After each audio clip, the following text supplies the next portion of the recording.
Hello again. This is Dr. Gregory, the creator of Functional Isodynamics, Applied Exercise and Nutrition. I would like to welcome you once again to my seminar presentation. Now, we're on target both with our seminar presentation and with the results that you can expect to achieve by continuing to learn about and apply functional isodynamics, applied exercise, and nutrition.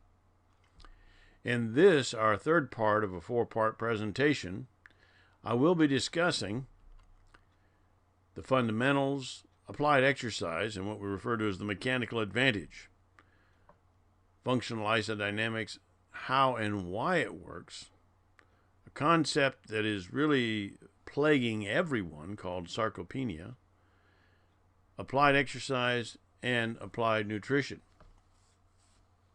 Now, there's a very simple reason for functional isodynamics. As we age, it becomes harder for us to maintain muscle strength, mass, and the associated bone health.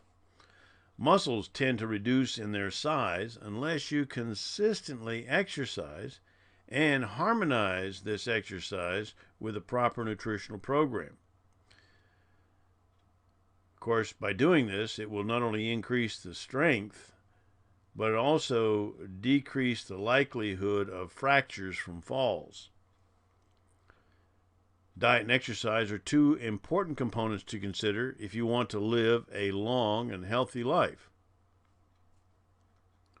Remember, increasing the intensity of your resistance training can achieve a number of beneficial changes in the molecular, the enzymatic, the hormonal, and the chemical level in your body, which will help slow down many of the diseases associated with a sedentary lifestyle. Fundamentals. What to do. As we have previously addressed, the first step on our journey to success is to address this question carefully. The comfort zone, yes. Because there are many people that are very comfortable within their existing comfort zone. They don't see or they don't feel any need to change. Now, as previously identified, functional isodynamics can help you maintain your program, your level of desired results, but it is much more suited to helping you achieve that which you want. So reflect again on what you want. This is very personal. It's almost very selfish in thinking, but it really is, as I said in the beginning, this is all about you. Do you want more strength? The strength just to perform better in all aspects of life, maybe even stronger bones and greater agility? Or maybe you desire to have more muscle mass, improve overall health, or you just want to improve your personal image. But there's only one hard and fast rule to keep in mind. Once you know what you want, don't stop. Now that you have started down this journey to personal growth and self-improvement, don't stop. As you are now learning about my programs, you have expressed your commitment. And because you are committed, let's try and understand more about the fundamental concepts of functional isodynamics. Allow me to begin with a lesson I learned early on in my youth. Now you're probably wondering, what does this anvil have to do with anything? But as a young boy, I went into the local blacksmith shop. And of course, as a young boy, they still had blacksmiths. Not everybody had a car. And for some reason, this blacksmith took a liking to me, and he tried to impress me with just how strong he was. Well, he went over and showed me he could pick up this anvil and move it from one place to another. Then he proceeded to tell me that this thing weighed 350 pounds. Now, for me, this was right up there next to Hercules. But then he went on to tell me how he did it. And he told me as a young boy he would come in every day to his father's shop and he'd grab that anvil and try to pick it up. And each day he would do this. And after a period of time he was able to move it. Just a little bit. And he'd keep up week in, week out, month in, month out, year after year, until finally He had the age and developmental strength to not only pick it up, but eventually he was able to move it. Now, given this information, what do we do with this concept of moving an anvil? Well, let's apply it to the fundamentals. Let's take this idea of lifting that heavy anvil regularly over a period of time and see how it parallels to functional isodynamics. Visualize. This is your exercise assignment. I want you to push each of these vehicles for 60 seconds. You have one each, 24,500 pound or roughly 25,000 pound semi, and a 1,700 pound automobile. And your assignment is to push each vehicle for 60 seconds. So how would you push them? Regardless of the weight of each vehicle, you must have the strength in order to generate enough force to overcome the friction and the weight of the vehicle as well as other factors. Now that you know what you must do, the question still remains, how would you push them? And here's the answer: mechanical advantage. You want to establish the best mechanical advantage to use your body's strength, your available body strength, to its full and best potential. For everyone that has ever pushed an automobile, most of us automatically find that best mechanical advantage and then push as hard as we can. But how would you push a semi weighing over 24,000 pounds? Obviously, just pushing on it in the same manner that you pushed on the automobile won't work. You would really need to focus on, again, mechanical advantage. Literally, this would be your strongest position or platform. And then when you would have to push with everything you've got. Now, of course, when you're engaged in performing this heavy of an exercise, you'll not find yourself, or anyone for that matter, using one of those Forrest Gump behind neck presses or those Forrest Gump creative reverse grip bench press exercises or anything alike. And the reasons are, not only are they subjecting themselves to the injury because these are not functional exercises, but also because there is absolutely no mechanical advantage to employing those creative techniques. And further, these are not the strongest positions or platforms that would allow you to achieve the maximum mechanical advantage. Now, let's try and apply these theories. Remember, your exercise assignment is to push each vehicle for 60 seconds. Now, if you were to do this, how much force would you generate? Also, consider the question from this perspective. After pushing that 1,700 pound vehicle for 60 seconds, could you go out and play tennis with Minnie Mouse? Next, after pushing the 24,500 pound vehicle for 60 seconds, would you even want to go out and play tennis with anyone? So let's do the math. 60 seconds of exercise.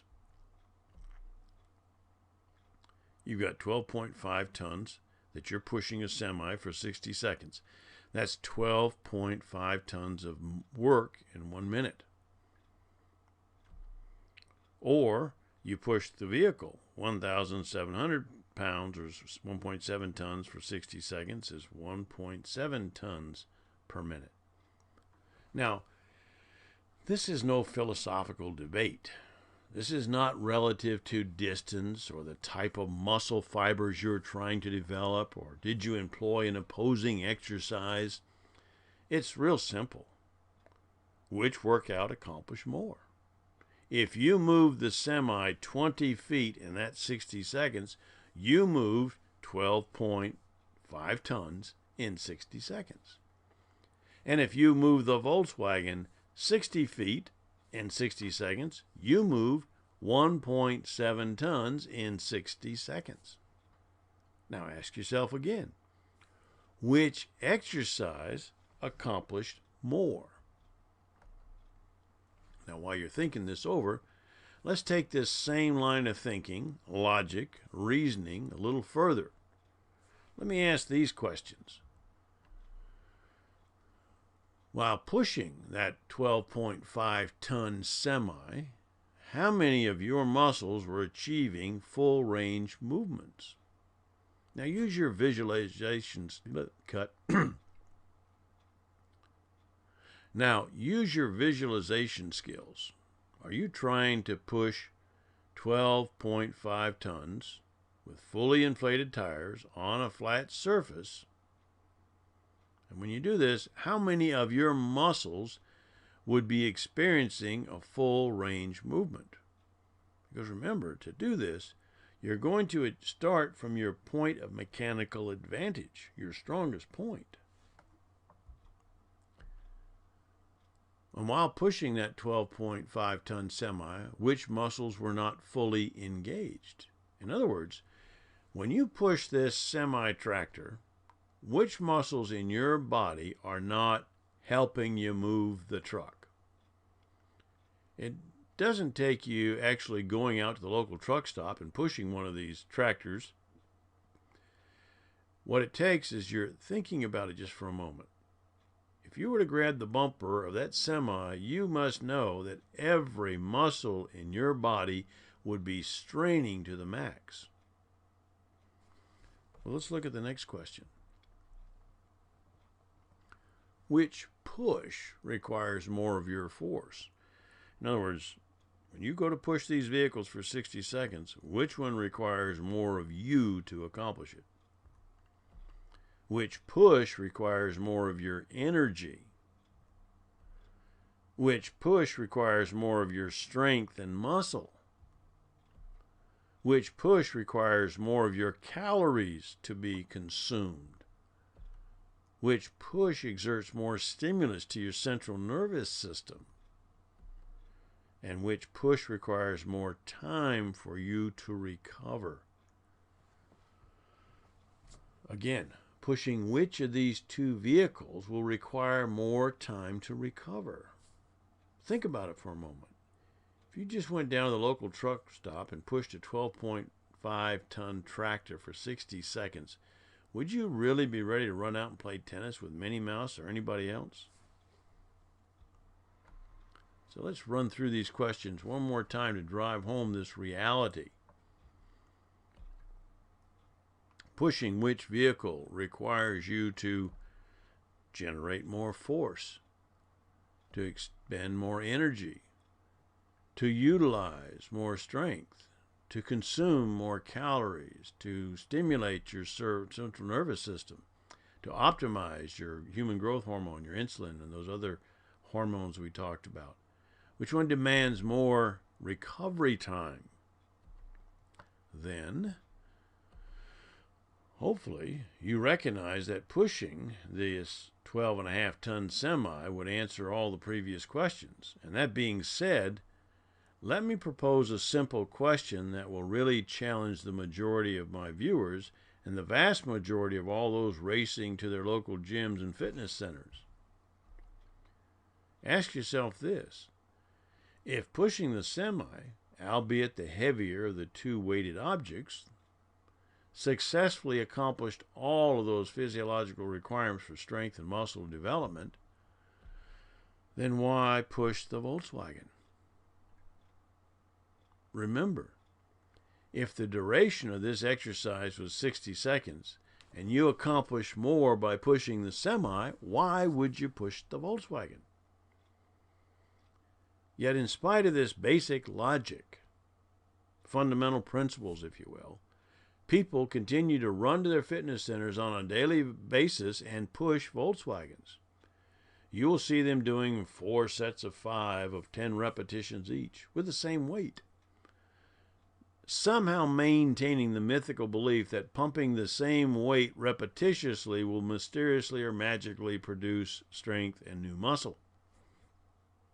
Or some will get the idea that they need to do successive sets with heavier weight. Some will go on and throw in a set to failure. Some will even do successive sets with lighter weight so that they can maintain the same number of repetitions throughout their marathon training program. Somehow, all of this is supposed to translate into stronger and or more muscle or into a sleeker body. But folks, we got to leave the fairy dust outside. Ask yourself, given that you have a specific amount of time to exercise, why spend your time performing repetitions of light weights? If all you have is 60 seconds, for example, pushing which weight will provide you with the best results? Remember this. The only reason that anyone can go into their gym or fitness centers multiple times each week and spend marathon amounts of time is because they're simply pushing Volkswagens. Think about it this way. Let's take this simple information and use it to our advantage. The ultimate key to mechanical advantage. The only way to make real and recognizable advances with your fitness program is to rethink your programs. Try this line of thinking for a change. Why not make your primary lift or your heaviest lift first? Think about it. Did the blacksmith develop his strength to pick up and move the 350-pound anvil by picking up hammers for a series of sets and reps? No.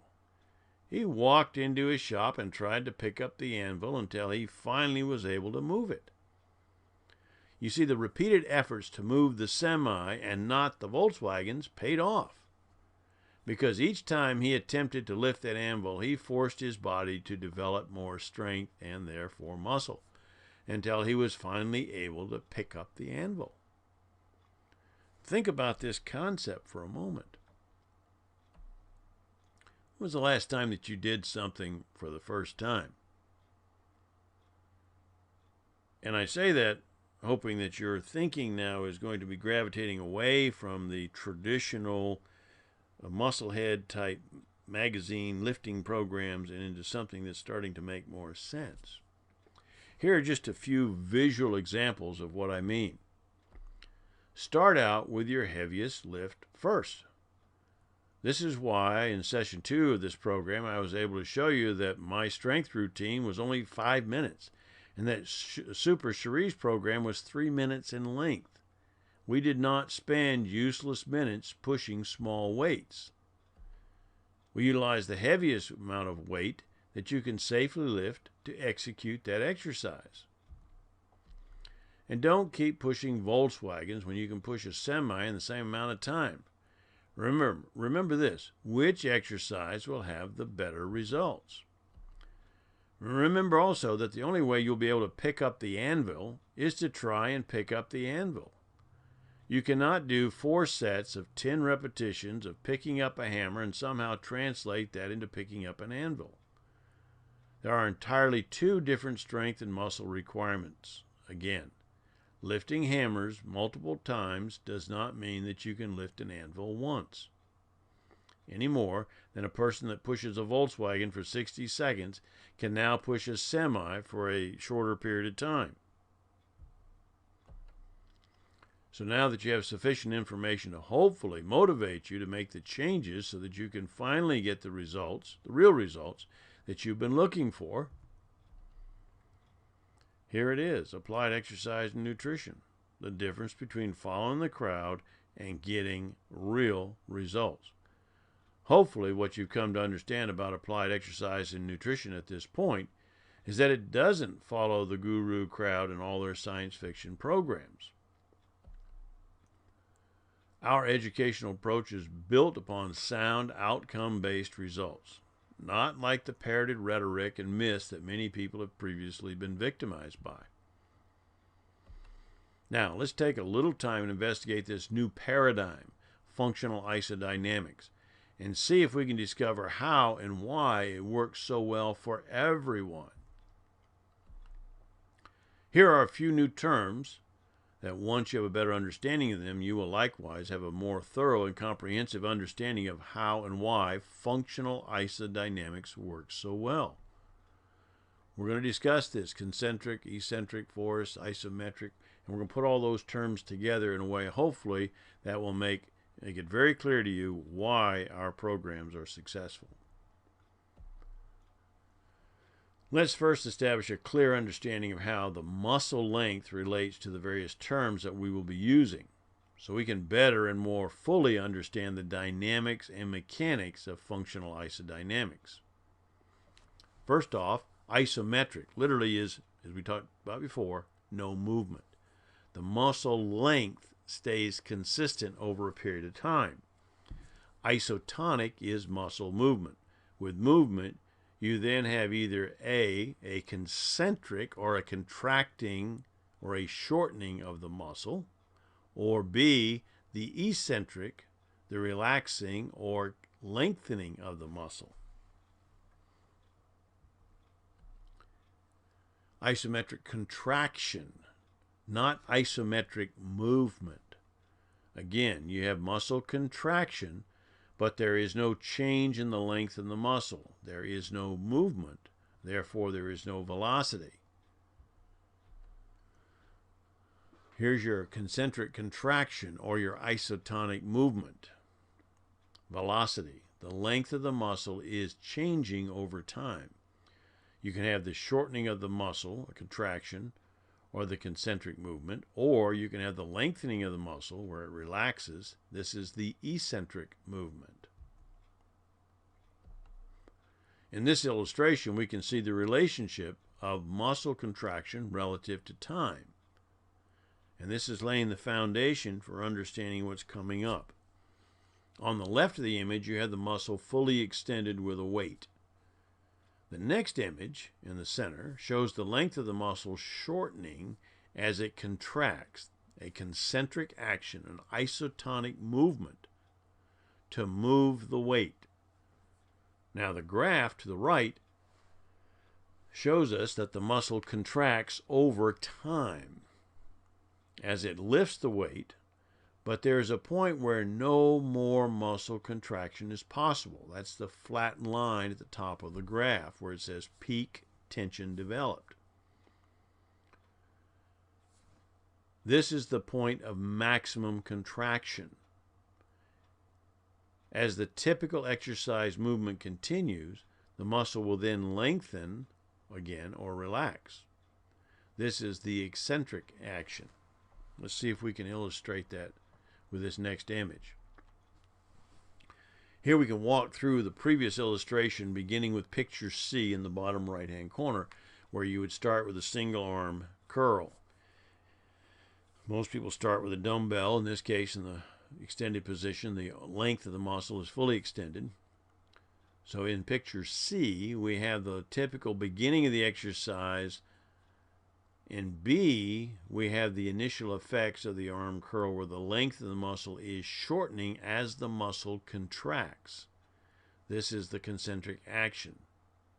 Additionally, we see that there are 2 points between which the muscle is fully contracted. That is the area between the 2 red diagonal lines in figure B at the top of your screen. Now, between those 2 red lines is maximum contraction. The muscle is in its most highly contracted, its shortest position. And then we go to image A, which shows where the muscle now begins to relax and the muscle begins to lengthen again. This is essentially an eccentric action. That arm is coming back to you by function, a lessening of the muscle contraction. And then, of course, as the arm extends back to the position C, where it goes back to the table, then the arm would be contracted for a short period of time until the arm is fully extended, the muscle is fully lengthened again. Let's expand on that previous illustration. I'm going to introduce what I call the points of diminishing return. Now, fundamental purpose of the isometric movement is to maintain a maximum cut. I don't want to do that. 1, 2, 3. In fact, let me get a drink. Okay. Now let's do 1, 2, 3. Now let's expand on the previous illustration. I want to introduce this concept of the points of diminishing return. The fundamental purpose of an isometric movement is to maintain a maximum... Oh, crap, I can't say that. Cut. I blew it. Okay, let me try it again. My mistake. Have to correct some things here. Sorry, Jan. All right, let's go back to that point. 1, 2, 3. Now, let's expand on that previous illustration where I can introduce what I call the points of diminishing return. The fundamental purpose of the isometric exercise is to maintain a maximum contraction on a muscle without the length of the muscle changing for a period of time. A fully concentric or contracted action is isometric. Now, while the isometric involves changing only cut. Now, while the isotonic exercise involves changing the length of the muscle over time, consequently, the muscle contraction will always be changing between its minimum and maximum potentials. The areas of movement where the muscle contraction is less than its maximum is what I refer to as the points of diminishing return. Now, this is critical because this is setting the stage for the functional isodynamic force velocity curves. I've developed these for the entire purpose of illustrating the relationship between the intensity and duration, but also to help better explain why functional isodynamics can generate such powerful results for anyone that chooses to utilize these evidence-based techniques. Now, our first pass at understanding the full potential of functional isodynamics is to understand this graph. So we're going to do it in stages. To the left of the image, we have force. Here we are simply demonstrating the relationship of applied force to velocity. You have force on the vertical portion of the graph. This is illustrative of any resistance or weight, or the amount of your force required to overcome that resistance or weight. On the horizontal portion of the graph, you have velocity. This is movement, and movement requires time. So the horizontal direction would highlight any movement relative to time. At the center point, we have the point of consistency, which is simply where the force is constant and the velocity is constant, such as what you would have by doing an isometric exercise. Now, to perform an isometric exercise, you would maintain a constant force for a period of time. It is illustrated at the convergence of the vertical and horizontal lines, but it can also be at any point where your force and length of muscle are consistent relative to time. So if you were to stand in the doorway, as we talked about in a previous discussion, and put your hands down fully extended by your sides and then push the back of your hands against the door jamb for a period of time, that's isometric. But then again, you could bring your arms up and bend them so that your hands are to the opposites of your shoulders and push against the door frame. Again, pushing with consistent force over a period of time is isometric. So it doesn't have to be at any one point. The muscle is not held at a particular point of contraction or extension, lengthening or shortening, to achieve isometric. Now, let me give you an example. You're to walk up to this 24,500-pound semi. You then acquire your best mechanical position to maximize your efforts. You grab the bumper and you start pushing with all your force. And sadly, nothing moves regardless of the time. This is an isometric exercise. You applied a maximum force for a period of time, hoping to create movement or velocity. But there was no change in the length of your muscles. Nothing changed, nothing moved. Now here we have the graph illustrating typical muscle contraction or relaxing. The typical muscle movement associated with any exercise requiring your muscles to contract and relax or shorten and lengthen. To understand this concept, visualize that you're standing erect. You have a weighted bar in your hands, just as you would if you were curling the weight. You begin with the arms fully extended, the weighted bar pushing the back of your hands against your legs. That is your starting point of the curl, just like you see pictured on the graph. On the far right, you see the word starting point. That's where you would be with that weight. As you lift the weight towards your chin, your muscles begin to contract more and more, at the same time changing their length, until you reach a point near your chin where you recognize the contraction now is reducing and the weight comes to its utmost point, or the ending point in the upper left-hand corner of your screen. You have just completed the first part of your curl. You've taken the weight from its lowest position and brought it to its highest position. Next, you reverse this process on the graph. You lower the bar away from your chin. You are now moving from the ending point on the graph and reversing your action again. There's a point that you will need to contract these muscles to maintain control of the weight. And you will again find an area where the muscle contraction is reducing and the muscle length is increasing as you move the weight down towards your legs. And then you find the bar back against the legs where you started. One complete repetition of a curl. Now, continuing with our example of the weighted curl bar, this time visualize you have the weight at the starting point, hands down on your legs. You begin to contract the arms. This is your force trying to overcome the opposing resistance of the weight. Obviously, the greater the weight on the bar, the greater force that's required by you. Hence, the greater muscle contraction.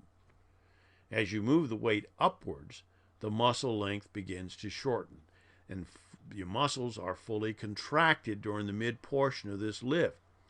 This maximum contraction is only maintained for just a brief period of time during this motion in the exercise. Now, as you continue to contract the muscles, you come to a point where you notice that that weight is now feeling lighter towards the top of the lift. The muscle contraction is lessening.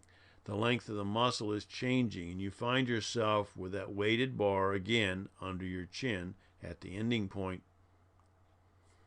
As you view the graph, relative to your actual exercise movement, you should be able to recognize the area that I call the area of maximum contraction.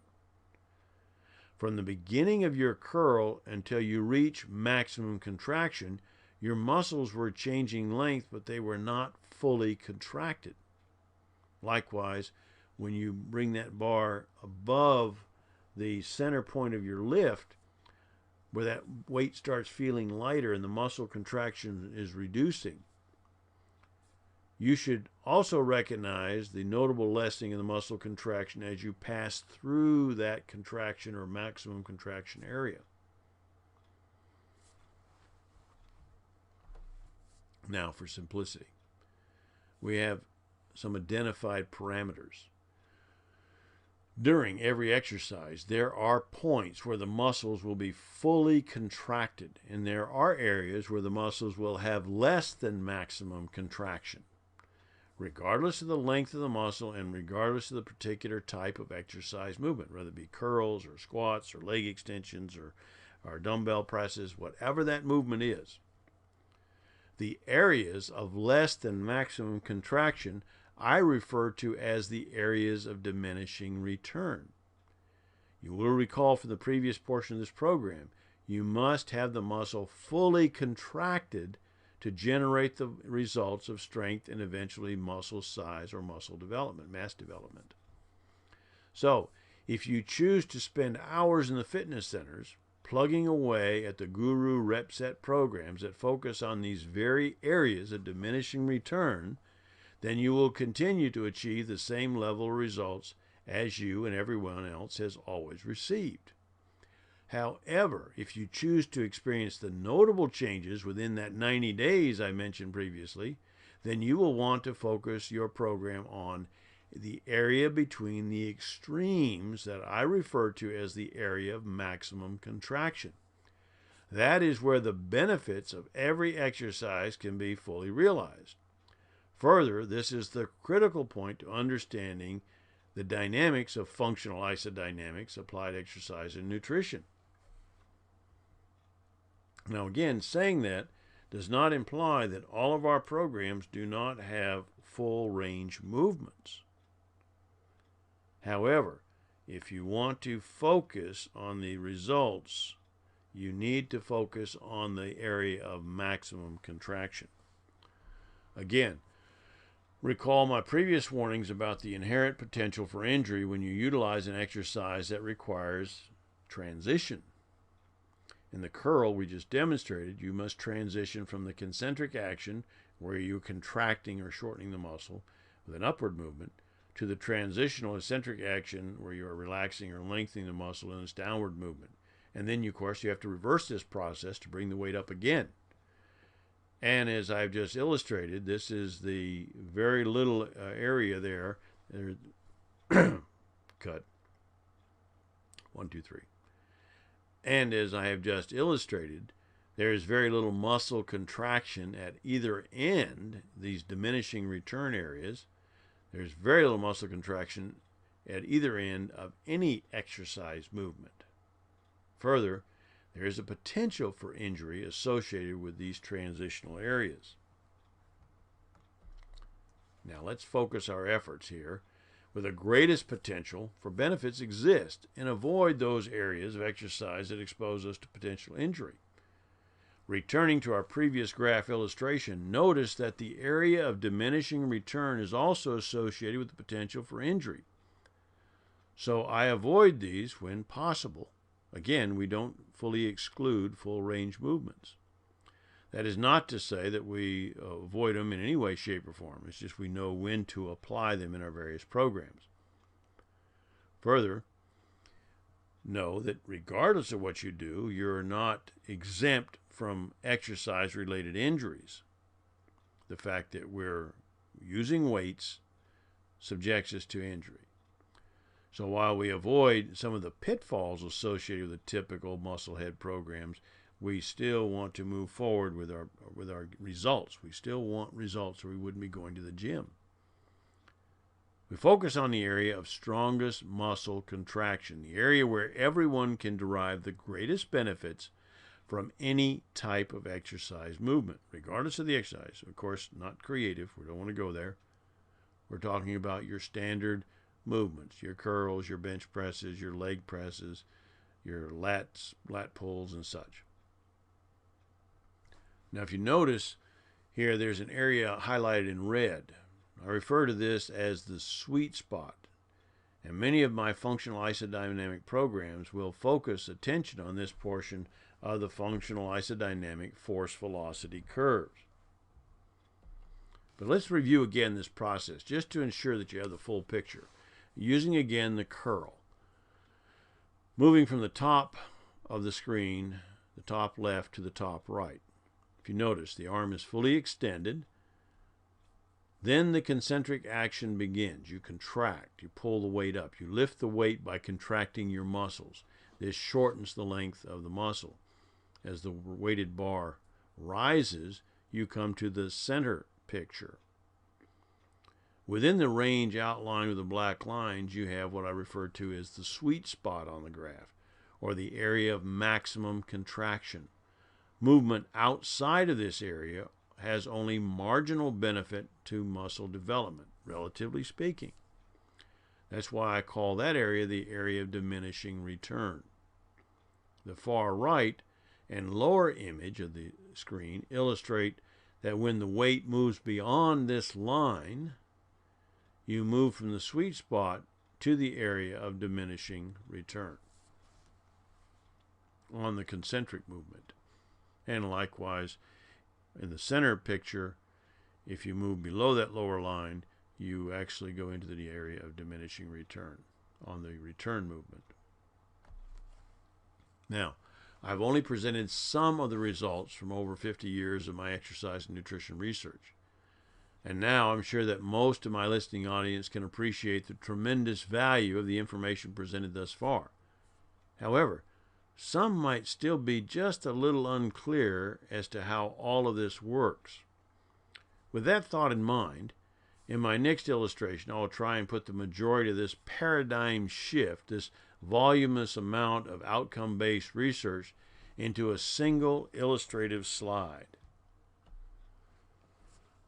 Wow, think about this. You decide now you want to go out and push that 12.5 ton semi. So you walk up to the semi, you grab the bumper from the position of greatest mechanical advantage. And again, most people acquire this automatically, because when this mechanical advantage is employed, you're grabbing a hold of this weighted object to take advantage of the maximum contraction of every muscle available. You're actually isolating your movement. You're generating maximum force to overcome the weighted resistance of this semi from this mechanical advantage. Your muscles, again, are fully contracted. In fact, to move this semi, every muscle, including your core, are at maximum contraction. If the semi does not move, or as the semi begins to move, albeit in very small steps, all of this force that you are generating to overcome the resistance will create maximum stimulation to your central nervous system.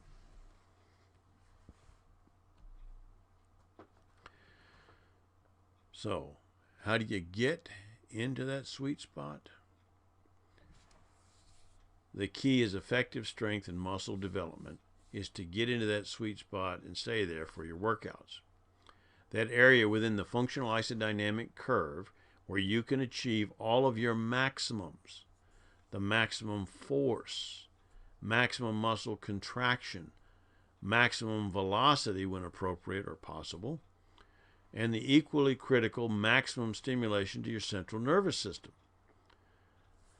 And the central nervous system, we're going to expand upon that shortly. But at this point, understand that it is the stimulation or message, if you will, that promotes the future development of your strength and muscle. The greater the stimulation, the greater the results. Again, that's why the blacksmith did not do any rep set routines with hammers. He only focused on the anvil. So, here is how we help you get to the sweet spot and where you can achieve all of these maximum benefits. We employ exercise that involve the largest muscles or groups, as stated earlier. And we use isodynamic movements or isometric movements that will allow you to employ continuous explosive force for a specified period of time, thus forcing the central nervous system to be excited. Again, my applied exercise incorporates only functional movements that target the largest muscles or muscle groups. And these functional movements, isodynamic, isometric, these dynamic isolated movements are all designed for you to employ explosive force, allowing you to generate maximum force, maximum contraction, maximum velocity, and thus forcing your central nervous system to respond with maximum stimulation, and you get to enjoy all the many benefits. course, to get the benefits, you must properly recover and then, of course, repeat the cycle. Now, one way to get to that sweet spot is with isolated movements. It also allows us to avoid injury by minimizing our transition. So when we go back to that isodynamic curve, we want to stay within that dynamic area of maximum contraction, the area previously illustrated, that dynamic area that offers all of the maximum benefits of exercising with resistance, that area that helps you minimize the transitions and thus reduce your potential for injury. Now, here are just a few images that might help you visualize this. Notice the lifting dynamics here, an isolated lift that moves all of about 6 to 10 inches, and sometimes even shorter distances. Here you have a dynamic movement of only about 4 inches. And I'm sure that if anyone ever placed 365 pounds on a rack, as pictured above, and proceeded to push that weight, they would quickly appreciate the force required. Again, another example of the dynamics, a partial lift movement here, where we can see it, maybe 6 to 8 inches. The results, well, isolated movements have their results. Very clear and notable. And at the same time, no indication of injury. Now, to the contrary, there are existing myths, science fiction promoted programs, that can actually create problems for you. So what happens if you don't employ applied exercise and nutrition? Well, people can choose to exercise the way that is best for them, regardless of the applied science and the evidence-based research. Everyone has free will to employ the type of exercise program that they desire. But be aware that there are areas of diminishing return other than what I have been graphically demonstrating. Some might be using the latest and typical guru exercise programs, or by doing little or no exercise, you're also subjecting yourself to problems. For example, accelerated aging, blood sugar issues, immune system challenges, bone density concern, etc. I'm sure that you've noticed that this list of issues is literally just the opposite of all the benefits that are available to you from proper applied exercise and nutrition. But there's another point I want to illuminate for you today, and that's a major biomarker that you have direct control over. It's called sarcopenia. And you ask, well, what is that? Well, some of you might know. But again, doing little or no exercise, applying little or no proper nutrition, or doing incorrect exercise and nutrition can easily develop into what is called sarcopenia. This is a major biomarker of aging that you have direct control over. Now, let's first understand what it is. Let's see what it looks like. And finally, let's discuss a little bit about what we can do to avoid it. By definition, from the Greek, it's flesh poverty. And as you read this on the screen, do you notice the age? It says after the age of 25, but realistically today, we're seeing this develop even in the teens. This muscle wasting. There is no single cause and therefore no single correction. There are multiple factors that both create this muscle loss and that are required to correct it. However, proper exercise and nutrition are the foundation of addressing this issue. Allow me to use a few images to help illustrate this point.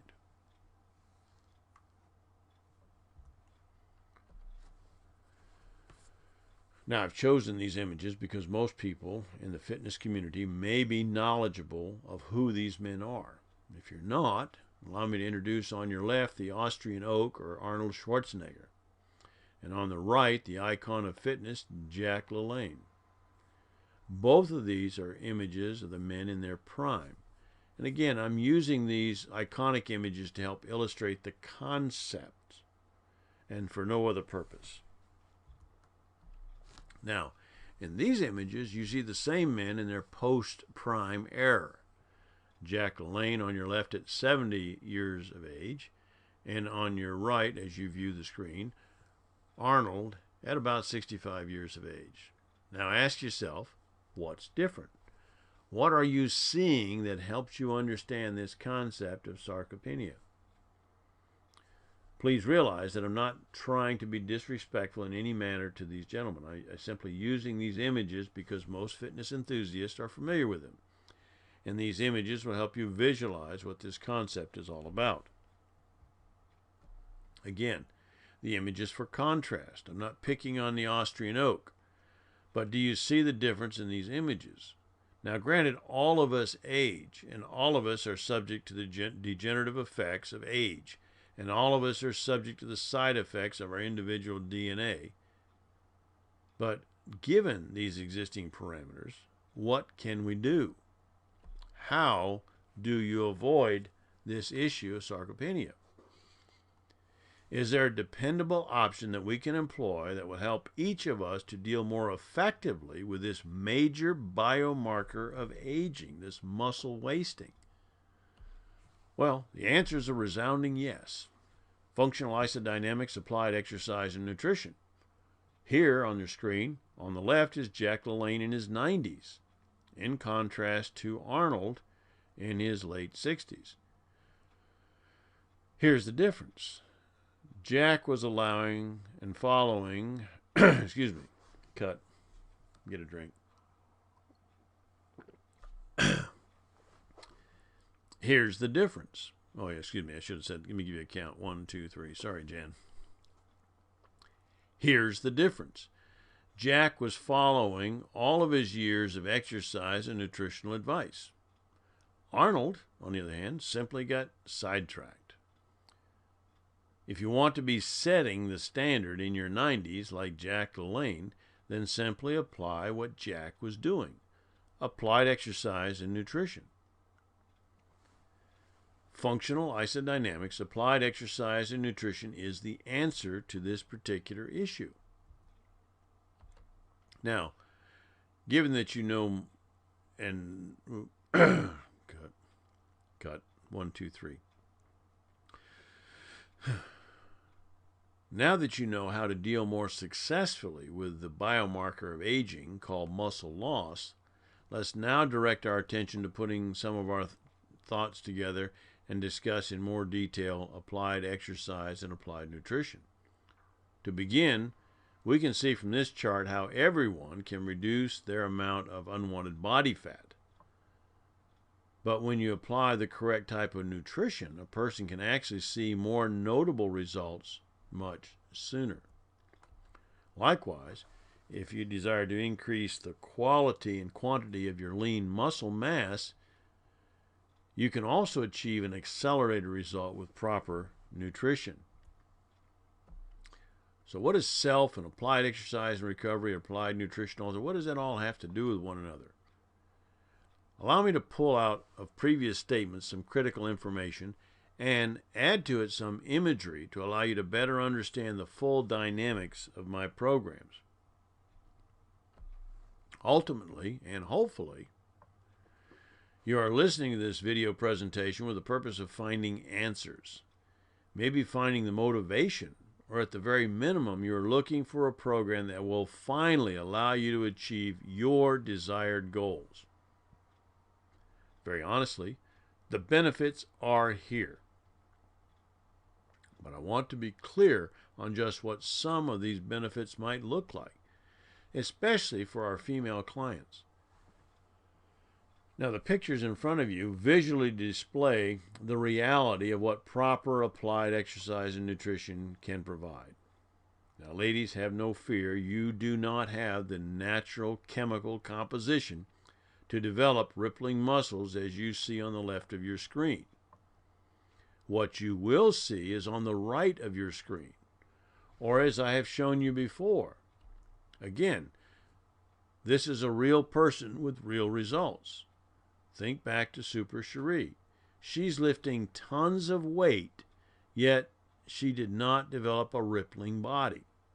She has a very firm and notable smaller and sleeker figure.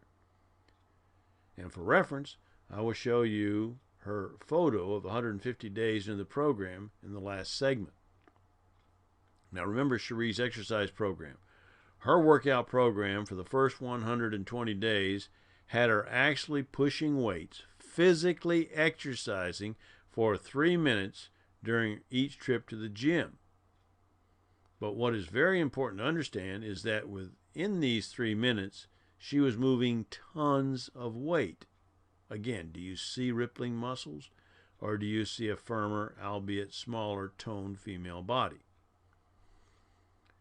And at the time of this recording, Cherie is now fitting into her size 2 skirt. So, you need applied exercise. I think this slide says it all. Well, let's break down applied exercise into smaller digestible pieces. Applied exercise. Yes, applied exercise employs various types of anaerobic physical exercise specializing in the use of resistance to induce maximum muscular contraction, which builds the strength and aerobic endurance and size of the skeletal muscles. Remember, this is what applied exercise is all about, and it's worth repeating. These are anaerobic functional exercises, not some creative exercise that serves no functional purpose, or some exhaustive exercise program that forces your body into a catabolic state by having you in the fitness center for multiple hours performing exercise with diminishing returns. Now, if you're not sure exactly what anaerobic exercise is, well, we'll discuss it in more detail shortly. Further, applied exercise employs the aerobic general exercise coupled with walking treadmill programs that are designed to develop and maintain flexibility while addressing the issues of fat.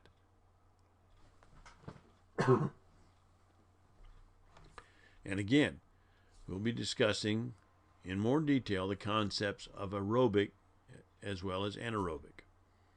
And let's give a few minutes of attention to applied nutrition.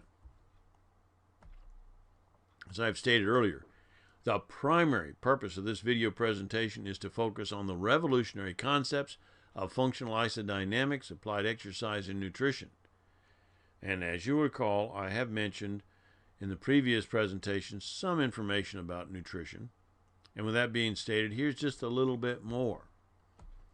Functional isodynamics, applied nutrition, really focuses on nutritional strategies. It encompasses the individual dietary nutrition, general as well as individual nutritional programs, the necessary and appropriate supplementation, and special attention will be given to the importance of both the pre- and post-exercise nutrition. For emphasis, at this time in this recording, my new series of advanced high-quality nutritional products are already formulated and will very soon be ready for testing. However, at this time, allow me to present you with 5 nutritional keys. Now, this is just giving you a glimpse of what we want to encourage our clients to apply in their personal development program. Increase the quantity and the quality of fats. I promote and encourage my clients to do this. Increasing the availability of high-quality nutrition, especially essential nutrients, digestive support, glandular support, and amino acids. Utilize appropriate pre- and post-workout nutrition. Now, with all the disinformation about this particular subject, I can assure you that it would take a complete seminar to properly address the issue of pre- and post-nutrition. And for our clients, I do provide essential guidance on this subject. This is very critical here. Maintain proper and adequate hydration. Very critical. And I will devote a little more time to this before we conclude our seminar. Now, as our functional isodynamics clients can attest, and as the results in my presentations have clearly demonstrated, These applied nutritional strategies, when coupled with the correct applied exercise, have and will achieve great results. Of course, as our clients, I will be able to expand more accurately on each of these points as well as many others for you individually. Now let's continue with the exercise and nutrition and take this down to the cellular level. Of course, knowing that, we want to rest, rebuild, and recuperate. And now, screw it, I blew it. Cut. I need to go back up here. Let me get here. Utilize appropriate pre- and post-workout nutrition. Okay, 1, 2, 3. Utilize appropriate pre- and post-workout nutrition. Now, with all the disinformation about this subject, I can assure you that it would take a complete seminar to properly and adequately address this issue. And for our clients, I do provide essential guidance on this subject. Now, maintaining proper and adequate hydration. This is very critical, and we will devote a few more moments of time to this throughout our seminar. And of course, the final part is to rest, rebuild, recuperate, and recover. Now, as our functional isodynamics can attest, cut, 1, 2, 3.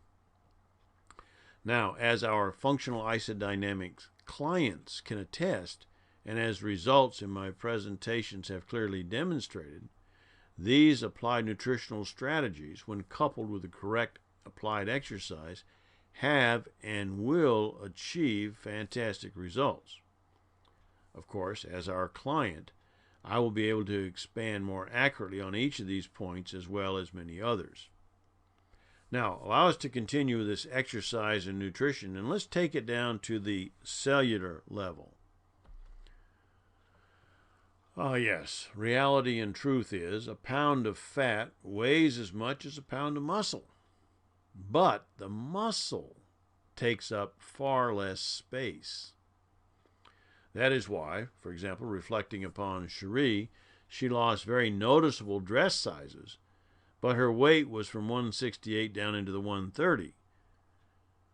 That's because she was replacing many pounds of fat with pounds of new muscle.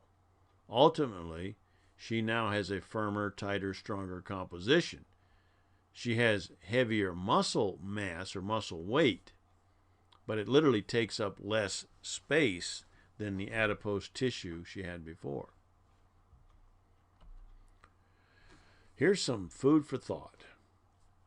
Think about how many months it takes for a woman to develop a full-term pregnancy. Now, we know that's 9 months.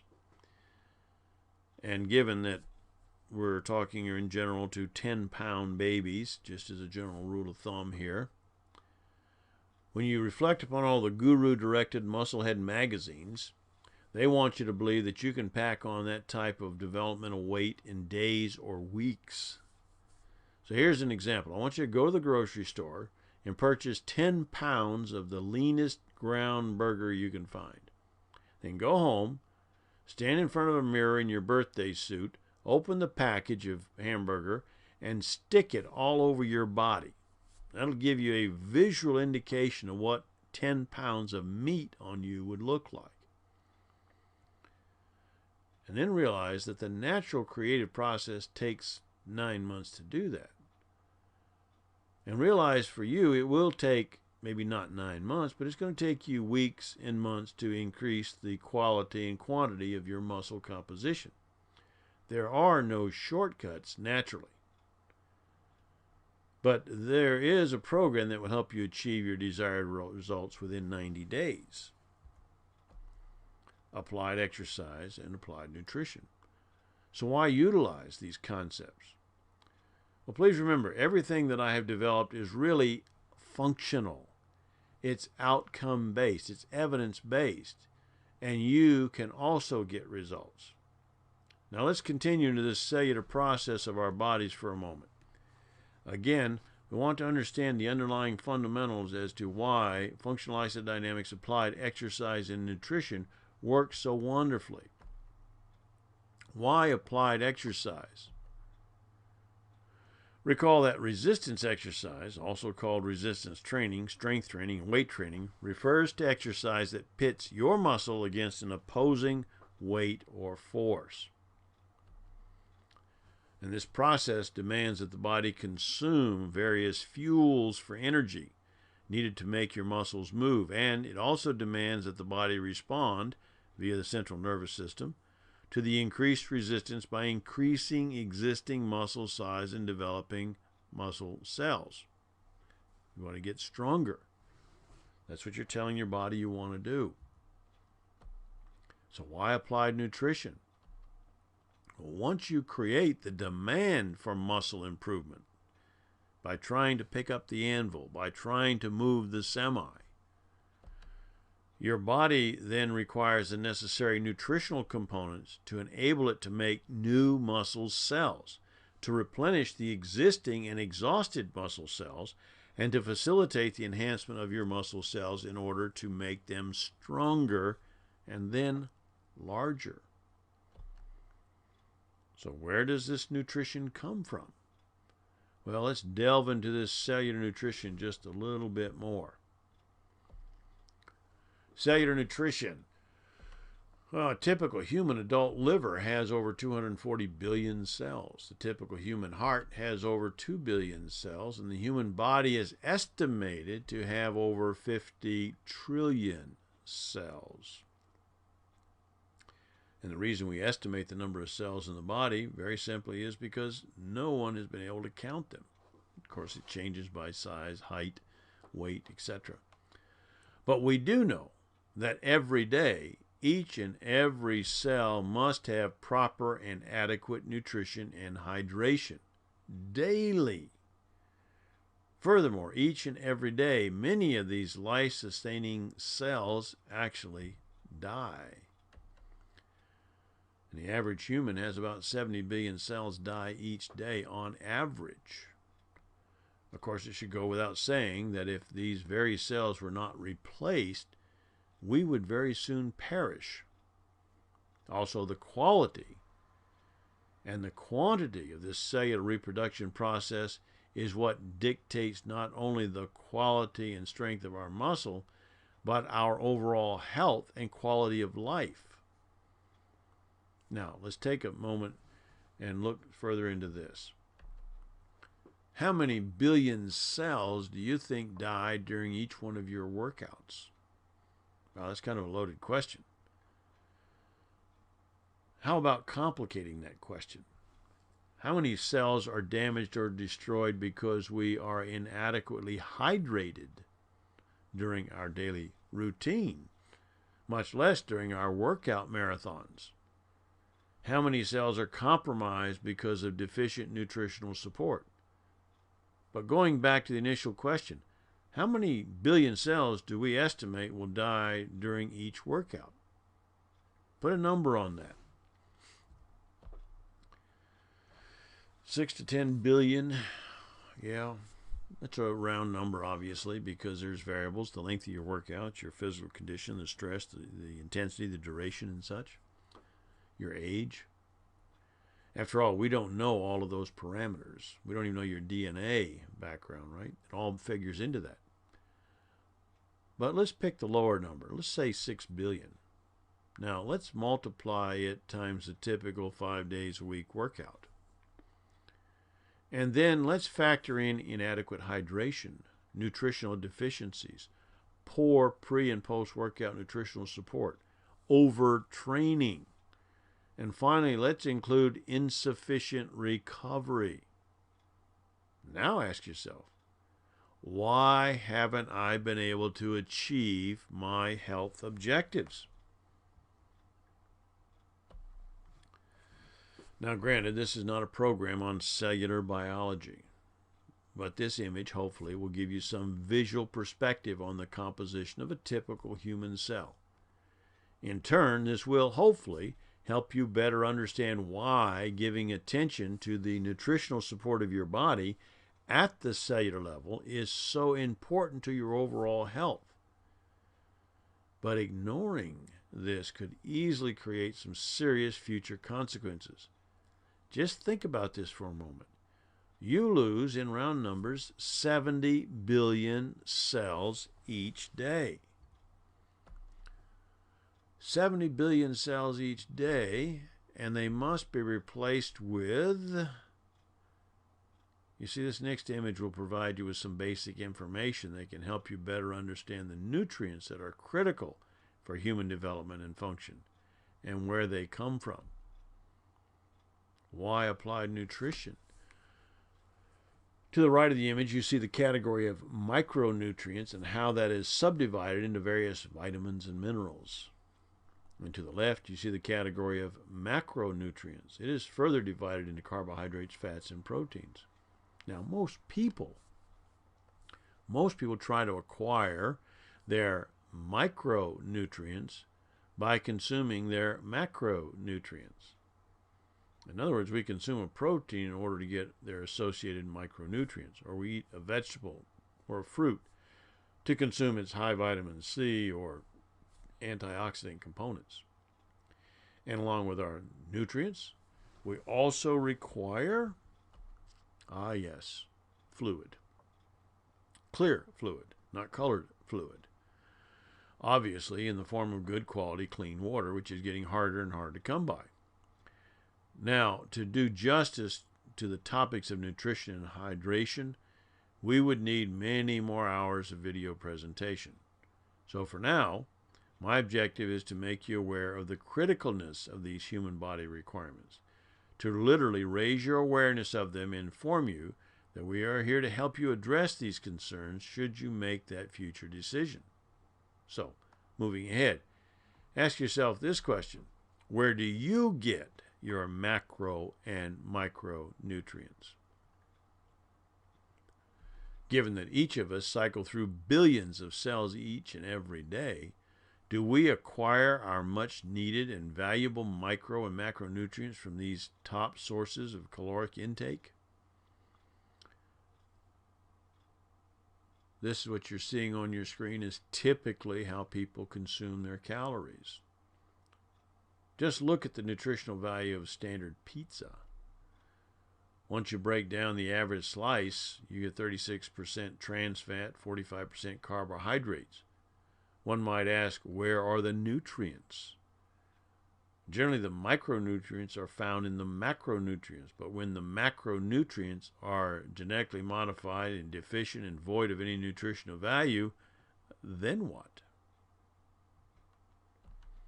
This graph is by the USDA, and it's based on actual consumption. In other words, it's based on the actual products purchased by consumers. Given this critical data, it is very easy to see that most of our foods and the vast majority of our food choices are void of any substantial and sustainable nutrition.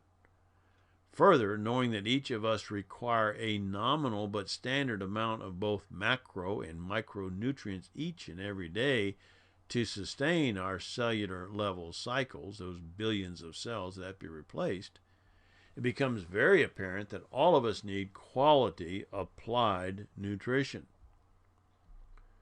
Currently, we are well equipped to help support our client needs. And obviously what you see here is just a small sample of our varied product line.